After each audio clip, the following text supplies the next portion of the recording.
Today there are a lot of developments in the Kurakhove direction. In the last few days, there have been a series of attacks and counterattacks around Krasnohorivka, which have increased in intensity and signaled Russian forces high priority to establish control of this town as a preliminary step to launching an attack on Kurakhove. After the fall of Marinka, Krasnohorivka became the next logical step due to its high tactical value for the Russians. Taking the town would allow them to push forward into the fields, compromising the supply to the Ukrainian fortress settlements further along the line behind Marinka and providing fire control into the Ukrainian flanks. This way, the Russians would gain a significant advantage by attacking the Ukrainians also from the flanks. Russian attacks over Krasnohorivka, which have been ongoing for weeks, are conducted on two main vectors: from the south towards the residential district and from the east through the farms and field lands. The Russians faced heavy resistance in both vectors because these areas had already been heavily fortified since the initial conflict in 2014. As a result, Russian assaults on the city's southern district and from the east through the farms and countryside areas ultimately failed in their first attempt because Russian forces could not consolidate their positions, forcing them to retreat. However, it took only a short time for Russian forces to regroup and begin preparations for the next assault. These efforts included significant artillery preparation. Among other objectives, geolocated footage confirmed the destruction of Ukrainian electronic warfare equipment, which was in the process of being deployed. Shortly after that, the Russians finally launched their next wave, attacking from both the east and south vectors. In this last vector, the mechanized assault was remarkable in size, consisting of about 2 platoons.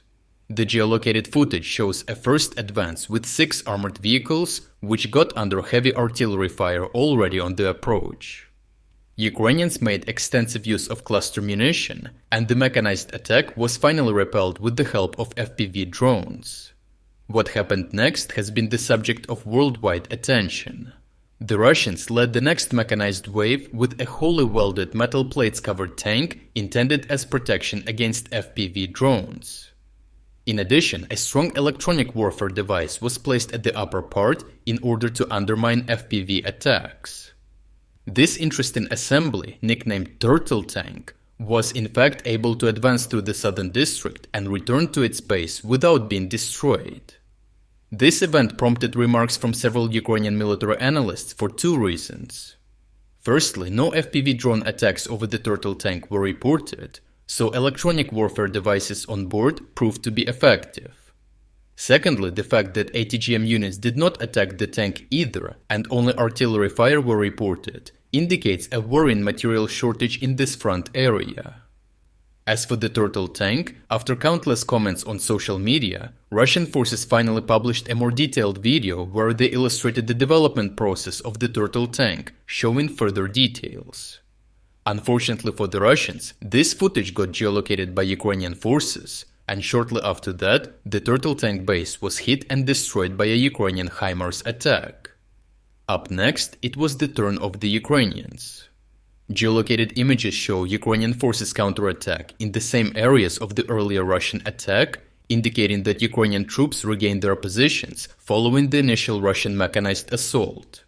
The videos show a number of shell and FPV drone attacks over a building in the eastern part of the city. This building was one of the main Russian positions in the area. In the end, the upper floor of the building started to burn, and some parts even began to collapse. The Russians found it difficult to accept this setback, and as if the scale of the last attack was not big enough, Russian forces doubled down on their effort and increased the scale of their next offensive to a massive level. Firstly, Russian forces relaunched the Turtle Tank concept with new iterations, with the same tactical idea of leading several waves of mechanized attacks. A Ukrainian officer stated that Russian forces conducted mechanized assaults near Krasnohorivka using dozens of armored vehicles, including BMPs and T-72 tanks. The Ukrainian officer stated that the Ukrainian troops destroyed only a part of the Russian armored vehicles, thus indicating that at least a part of them were indeed able to deploy infantry inside the city. Secondly, Russian forces displayed a comprehensive display of devastating means. The Russians went all out with a massive bombardment, employing Tupolev heavy mortar equipment and FAB 1500 glide bombs.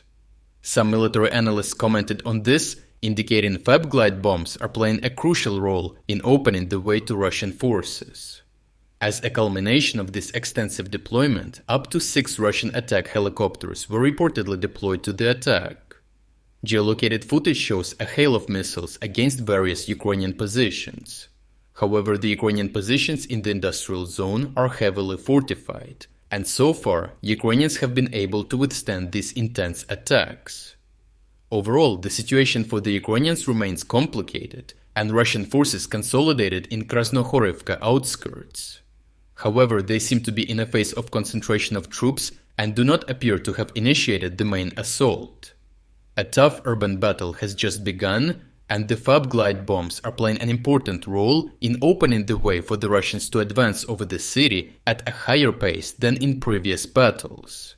Russian forces are trying to increase the pace and take advantage of the narrow window of opportunity in anticipation of the imminent arrival of Western assistance following the recent approval of the aid package by the US Senate after several months of deadlock. However, Russian advances will slow down as soon as they come close to the industrial zone, which is full of places where Ukrainian soldiers can defend and hold their positions much more easily.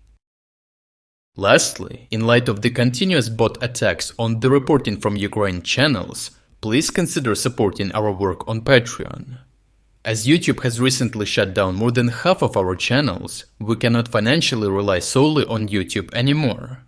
Reporting from Ukraine is a team of people who work full-time to deliver you these daily tactical updates.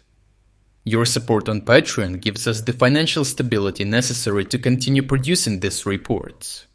As a thank you to everyone who subscribes to our Patreon membership, every Sunday we release exclusive strategic overviews of the war in Ukraine. I have included the link to our Patreon membership in the description. Thank you everyone for your continuous support of our work.